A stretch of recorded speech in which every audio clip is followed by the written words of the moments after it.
સાક્ષી બોલો શું કરો છો બેટા? અરે પપ્પા ખીચડી બનાવું છું. અરે તમે ખીચડી આજે બનાવી એમ? હવે અને દાદી કે પાછું આપણા દાદી ખેતરમાં જાય છે. બહુ સરસ ખીચડી તૈયાર થઈ ગઈ ને? હવે તૈયાર થઈ જવાની. અરે પપ્પા મારે એક તમને વાત કહેવી છે. વાત કરવી છે એમ? હા. અરે કરો બેટા વાત. જો પપ્પા મારી ઓંખે જોયું. અરે એવું શું જોયું પણ તમે? અરે પપ્પા બાપુજી ને હું અમે ગામમાં જતા હતા ને તને એક છોકરો મા બાપના મારઝૂર કરે એવું થાય પપ્પા? અરે ના મારઝૂર કરે તો ના થાય બેટા એવું. આ તમે ઓખે જોયું એમ? ઓંખે જોયું. અરે, એ તો ખોટું પડે.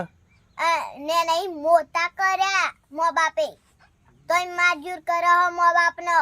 આવું બધું ના થાય. સાચી વાત કે બેટા આવું ના થાય. અત્યારે પણ જમાનો બદલાઈ ગયો બેટા. જમાનો બદલાઈ ગયો. હા આ ખોટું કે હે મા બાપ એ જ આપણા ભગવાન મા બાપની સેવા કરવી પડે.